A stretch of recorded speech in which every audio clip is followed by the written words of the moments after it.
तो वकार साहब, ये मुझे याद पड़ता है कि चूंकि मैं एज जर्नलिस्ट इंटरेक्ट जी। करता रहा हूँ तमाम प्राइम मिनिस्टर के साथ, हम्म।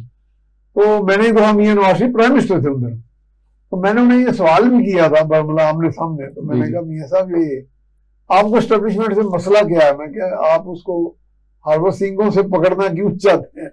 तो ही गॉट अ लिटिल ना, थोड़ा अपसेट से हो गए मेरे सवाल में। तो कहने का मकसद है ये उनका पैशन है, बाकी कि वो थोड़ा सा अपने आप को फिर ज्यादा ब्लो अप कर लेते हैं, अपना इमेज भी अपनी नजर में, या सर्ट ज्यादा करना शुरू कर जी। देते हैं। मियां साहब, जिस तरह से नवाज शरीफ की कल की तकरीर की बात है, तो नवाज हाँ, शरीफ इस का पर भी थोड़ा रोशनी जी डालूंगा। बेसिकली उसका उनका मतमा नजर ये था कि जिस तरह जीबी के इलेक्शन सर पे हैं, और ऑब्वियसली ये तो तय है कि जो रूलिंग पार्टी होती है, जो इस्लामाबाद में बस इख्तिदार होती है, वो इस तरह की जगहों पर अपनी हुकूमत बनाने में कामयाब होती है।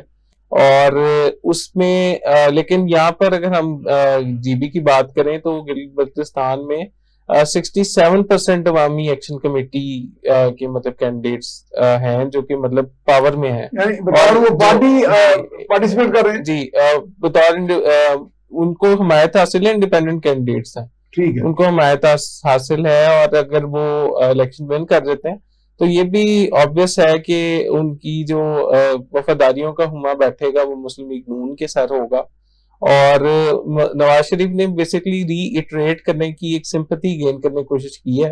मतलब इसमें मैं मियां वहीद साहब की बात सुन रहा था कि उन्होंने शहबाज शरीफ की कामयाबियों का जिक्र उस तरह से नहीं किया, लेकिन नवाज शरीफ का ये भी एक अलमिया रहा है कि वो पास्ट में बहुत ज्यादा रहते हैं, और वो पास्ट को ही दोहराते नजर आते हैं हमें हर दफा। Glorious past. Glorious past. तो अच्छा।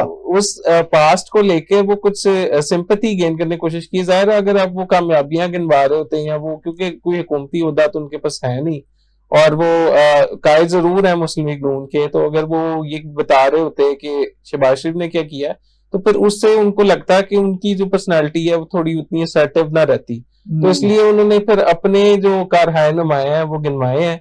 और उनके ज़हन में आके लोग इसको रिस्पॉन्ड करेंगे, लोग इसको रिस्पॉन्ड करेंगे, या अगर चले आपने मैन्यूवर भी करना हो ना, तो आप नहीं होता इतना जी आप इस तरह की कोई स्टेटमेंट दे देते हैं ना, तो जब आपको नताइज पहले से मालूम होते हैं और फिर आप इस तरह की कोई स्टेटमेंट दे देते हैं, तो फिर लोग ये समझते हैं कि वो आपको जो आप सिंपैथी गेन करने की कोशिश की, नताइज तय होते हैं। मतलब जितनी मर्जी सेंसिटिव जगह है वो गिलगित बल्तिस्तान, मतलब उधर के लोग ऑब्वियसली पढ़े लिखे भी हैं, जी शऊर भी हैं, पर ये कश्मीर का और गिलगित बल्तिस्तान का वो रहा है, अलमिया रहा है कि रूलिंग पार्टी ही हमेशा वहां जीती है, और अभी भी इस तरह ही होने जा रहा है। और मेरा ख्याल है कि जितने भी सेंसिटिव मामलात हों, हालात को एस्टेब्लिशमेंट उस तरह से मैन्यूवर कर लेती है। लेकिन एक ऐसी जगह जिस पर भारत भी दावे करता हो बार बार, और चाइना कॉरिडोर भी जो है वो उससे मुंसलिक हो, उसके बहुत से मामलात, तो वहां पर मुझे लगता है कि एस्टेब्लिशमेंट को थोड़ा हाथ होला रखना चाहिए, ताकि मतलब अगर वहां के जो पढ़े लिखे लोग हैं उनकी जो हक खुद इरादियत है वो भी जरा खुल के सामने आए, और उनकी जो बात है वो भी मानी जाए। तो लेकिन ऐसा होता दिखाई नहीं दे रहा। लेकिन मैं ये भी समझता हूँ कि जो हमारी स्टैब्लिशमेंट या मुक्तदरा है वो इतनी जिम्मेदार जरूर है कि मतलब वो इस तरह की किसी फाशिस्ट एक्ट की तरफ नहीं जाएगी। वो बड़े सिस्टमैटिक वे में इसको मैनेज करेंगे, जिस तरह हमेशा से होता है।